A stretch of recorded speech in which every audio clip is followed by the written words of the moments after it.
Eh bien, bonjour à tous et bienvenue dans cette nouvelle vidéo. Alors aujourd'hui, comme vous l'avez vu dans le titre, je vais donc vous parler de Peleliu. Mais avant de vous en parler, je voudrais bien vous faire une petite communication. Donc voilà, je vais ouvrir un compte Instagram, donc je vous mettrai tout ce qu'il faut pour que vous alliez le voir. Et donc sur ce compte, je vais vous parler de mes lectures, de ce que je lis. Donc n'hésitez pas à aller vous abonner, ça me ferait très plaisir. Donc Peleliu, qu'est-ce que c'est? C'est un seinen des éditions Vega. Le tome 1 est sorti en France en 2018, donc c'est assez récent. Et donc au Japon, il y a 9 tomes et c'est la série complète. Ici pour le moment en France, on est au 7ème tome. Et donc le tome numéro 8 doit sortir le 1er octobre 2020 du coup.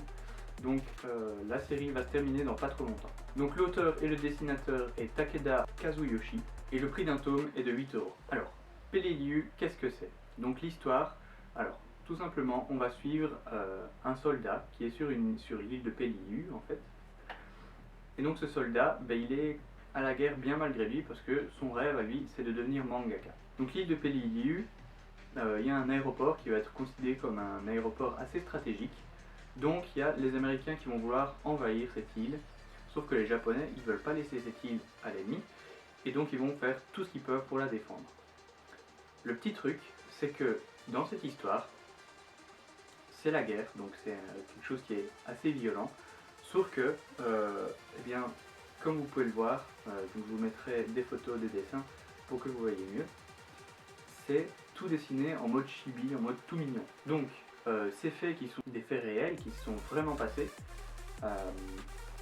vont être racontés d'une manière totalement, je vais dire, décalée par rapport à la réalité de la chose, dû au fait que les dessins soient faits comme ça. Mais donc voilà, les dessins sont donc quelque chose qui va faire que le manga est, je trouve, si particulier et si bien à la fois. Parce que, comme je viens de vous le dire, c'est totalement décalé à ce qui se passe dans l'histoire en fait. Donc, on va voir des scènes qui sont extrêmement violentes, mais qui sont rendues beaucoup moins violentes grâce au dessin. Alors, certes, ça pourra quand même choquer certaines personnes, parce que c'est quand même des gens qui sont tués, mais ce sera fait de façon mignonne, si je peux m'exprimer comme ça. En ce qui concerne l'édition, donc la couverture, je vous la mettrai en plus grande pour que vous la voyez un peu mieux. La couverture est très très colorée et comme je viens de vous dire, la couverture reflète exactement ce qui se passe dans le manga.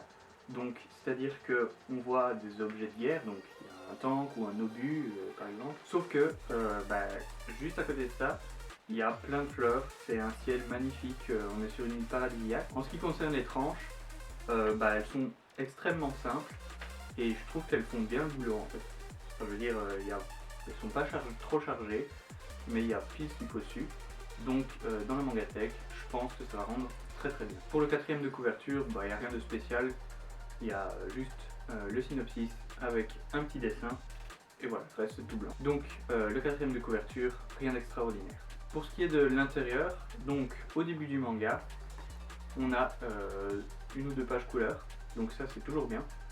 Et puis après, voilà, comme je viens de vous en parler juste avant, les dessins, c'est toujours les mêmes. Les dessins sont pas exceptionnellement bien faits, enfin, je veux dire, il n'y a pas forcément beaucoup de détails, mais je trouve que c'est justement ce qui va faire le charme du manga, avec des dessins si légers pour une histoire aussi lourde. Et donc pour terminer, ce tome 1, je trouve que c'est un très très bon tome, une très bonne histoire, j'ai vraiment hâte de lire la suite. Donc j'ai trouvé le tome 5 et le tome 6 en occasion. Dès que je les ai vus, je les ai pris. Bon, maintenant il faut que je complète le trou pour pouvoir lire l'histoire. Franchement, si vous tombez dessus, surtout en occasion, n'hésitez vraiment pas. C'est une histoire que je trouve qui vaut le coup, surtout si on aime les histoires qui se sont réellement passées, parce que c'est des faits réels. Bien sûr, ils sont romancés avec le fait que Tamaru ait envie de devenir mangaka. Mais voilà, une très bonne histoire avec des dessins très bons, même s'ils sont assez simplistes. Et donc c'est justement ces dessins-là qui vont faire que l'histoire est si originale et que le manga a tout son charme. Donc voilà, cette vidéo est maintenant terminée.